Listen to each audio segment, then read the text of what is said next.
Hi guys, today I'm going to review the Logitech G900 Chaos Spectrum, a wireless gaming mouse, and maybe even most important, since crucial for me as a lefty, it's an ambidextrous one.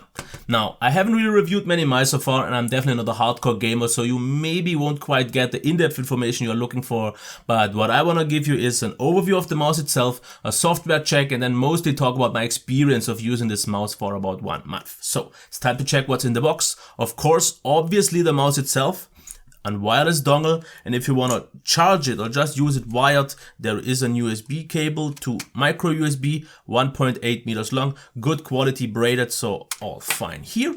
And what you also get is this box with the following content: a micro USB to USB adapter, and then you get 2 caps, because you can actually deattach the buttons if you don't want to use them, because they're held via magnets. Just take them off and replace them, and they hold very securely.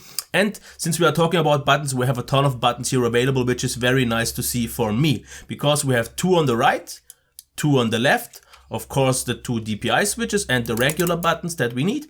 There is 1 button to switch from scroll to hyper scroll. And of course the mouse wheel works in all 4 directions, so up and down and also right and left.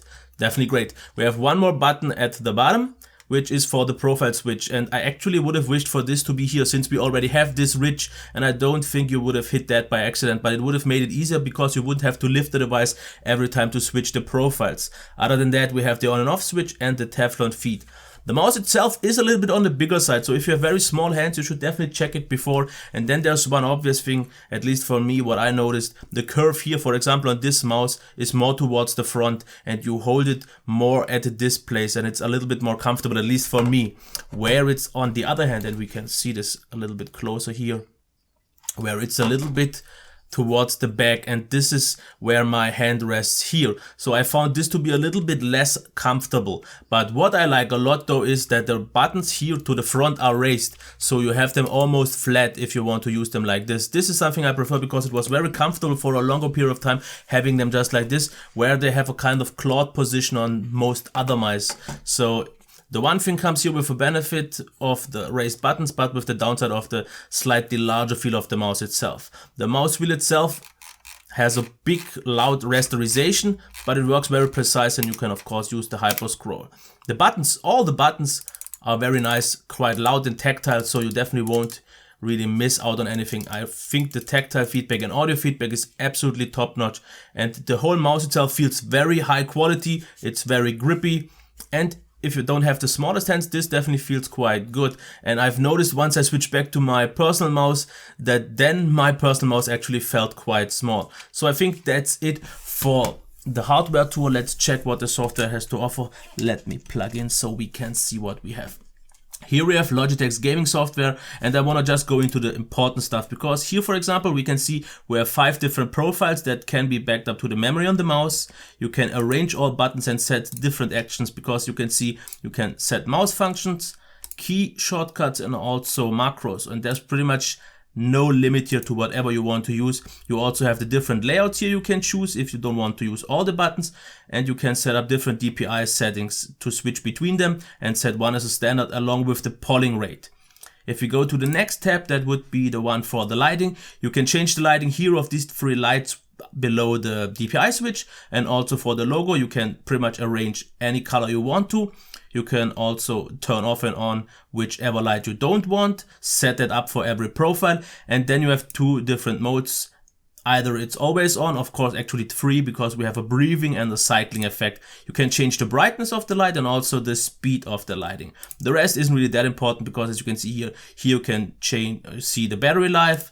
Here you can adjust it if you want to your mouse pad, change a different surface and set it up.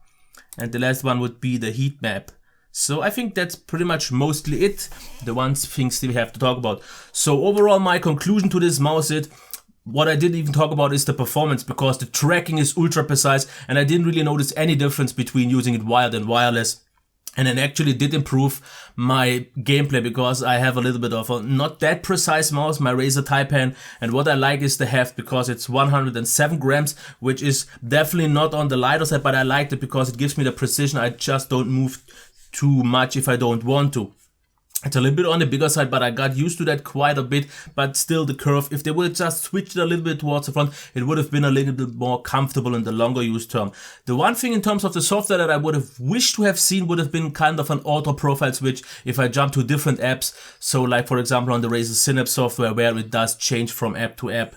This would have been the icing on the cake, and maybe just switch the bottom to the top. That would have been already it. But the tracking, the precision, and everything else is top-notch quality. But you have to consider one thing: the mouse isn't cheap. With about $160 to $180 or euros, it's a little bit more expensive. But I also think if you are already a very competitive gamer and want a wireless gaming mouse, this should be the deal breaker, because you've maybe or most probably spent already so much money on your rig and on modding and all that, that I don't think the 160 additional will be the killer here. But it's definitely a high quality mouse. For me personally, it's overkill. If they would maybe release a smaller version for smaller hands after all, and maybe make it a little bit cheaper, then I would definitely consider it. But as it is right now, it's just too much of a mouse. But I would definitely like to have one like this. So this would have been my review of the Logitech G900 Chaos Spectrum. If you have any questions or anything to say, please leave that down in the comments. And please consider that I haven't reviewed too many mice. But if I can answer anything that you want to know, I will be happy to do that. Okay, I hope you can give it a thumbs up. And if you want to see more reviews, also for mobiles and smartphones and so on, subscribe to the channel. Okay, until next time, bye.